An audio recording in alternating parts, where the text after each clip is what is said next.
On May 22nd, 1914, an alien from Saturn landed in Birmingham, Alabama, and took on the identity of a terrestrial boy named Sonny Blunt. Or, at the least, that's what jazz musician Sun Ra would have us believe about his origins on this planet.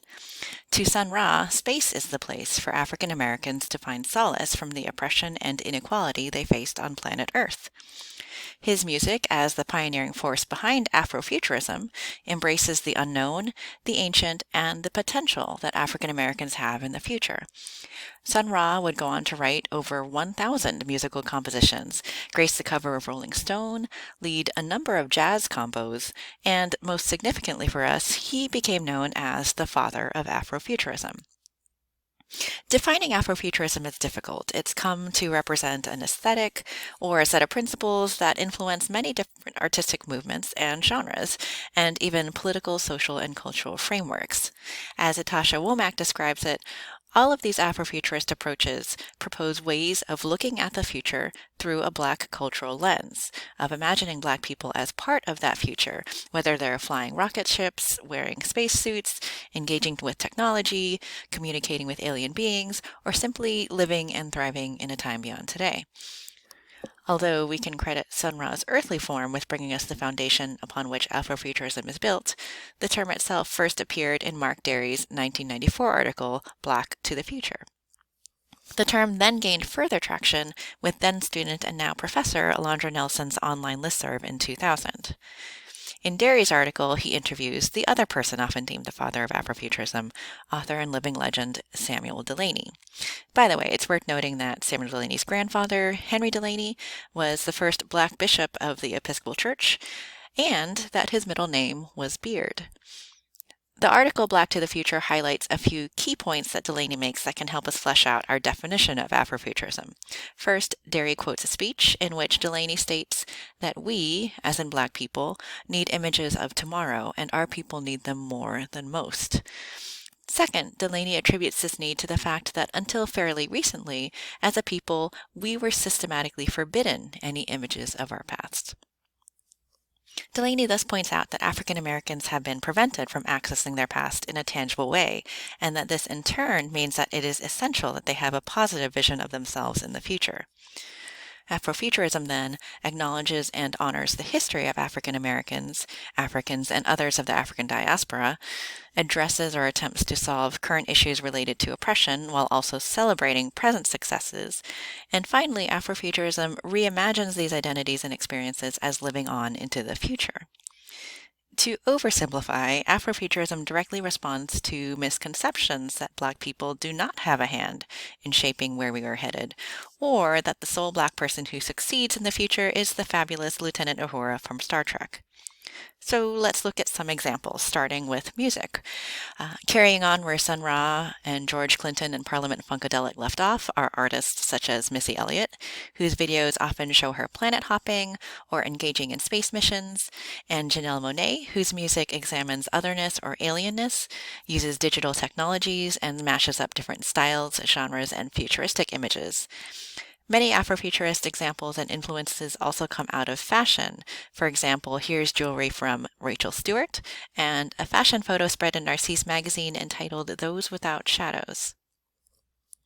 This fashion photo shoot from a 2016 issue of W magazine features the gorgeous singer-songwriter Rihanna in a dystopian landscape. Meanwhile, Solange Knowles performed on Saturday Night Live later that same year in Afrofuturistic garb. And finally, her big sister, you may have heard of her, Beyoncé, performed at the Grammys decked out in similar mode in 2017.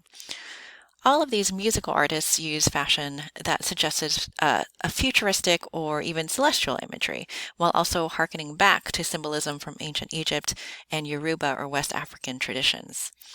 Painters such as Lina Iris Victor combine some of these happy, shiny elements in their art. So here she shows works that are kind of sculptural self-portraits. And this is the artwork of Joshua Mays, who's one of a growing group of artists highlighting common Afrofuturist themes such as water and mysticism. There are many examples of movies and TV shows that I could discuss, but here are just a couple. So the first is a short sci-fi film out of Kenya entitled Pumzi, about a scientist and curator who defies orders to stay in her underground community when she learns there may be signs of life in the desert above. Meanwhile, one of the latest Star Trek series from CBS All Access explores the relationship between Klingons and the Federation against a backdrop that is very evocative of ancient Egypt, complete with a carved Klingon ship built with sarcophagi. Finally, let's talk about the era of Afrofuturism I actually know something about, which is Afrofuturist literature. So, aside from the numerous works by Samuel Delany that broke through the racial and heteronormative barriers of the sci-fi fantasy world, we can also talk about what some people might call the mother of Afrofuturism. This is the great Octavia Butler, whose most famous work of fantasy is Kindred. Kindred features a Black woman who time travels from 1976 to a Maryland plantation before the Civil War. And it should be obvious, by the way, that this time travel is involuntary. Stories like Kindred draw attention to the ways in which Black experiences become their own kind of technology, where the slave trade is discussed as an alien abduction, and where the emotional tools that Black people have been compelled to take on actually prepare them for the future in a unique and effective way. Kindred was recently adapted into a graphic novel, which brings me to Afrofuturist comics, including Black Panther, the latest versions of which are co-written by Ta-Nehisi Coates, Roxane Gay, and Nnedi Okorafor, and of course have appeared in movie form. Victor Laval's Destroyer comic explores the lives of the last descendants of the Frankenstein family in the context of the Black Lives Matter movement, and is also another way for us to think about the role that comics is playing in current events as well as thinking about the future. Short story writer and novelist N.K. Jemisin has already won many awards for her work, but her Broken Earth trilogy received notable honors in the past few years. She is the first person to receive back-to-back Hugo Awards for a trilogy.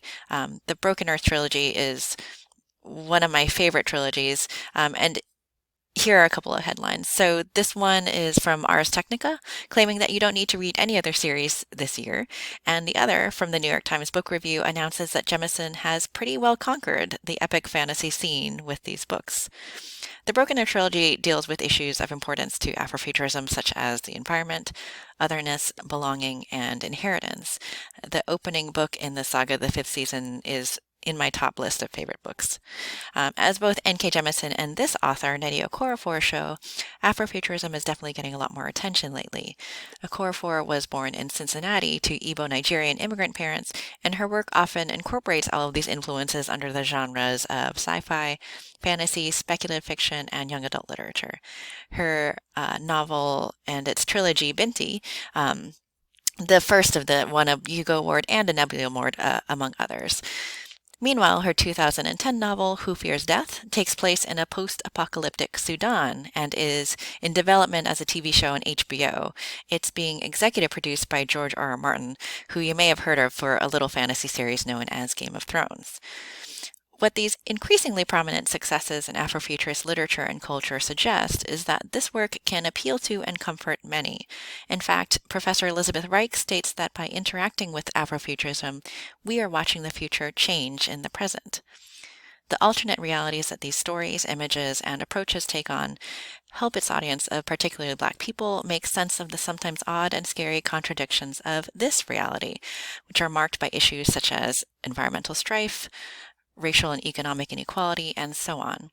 What Afrofuturism suggests in its place is an ultimately hopeful vision of the future. It speaks to the power of the imagination to change the world for the better.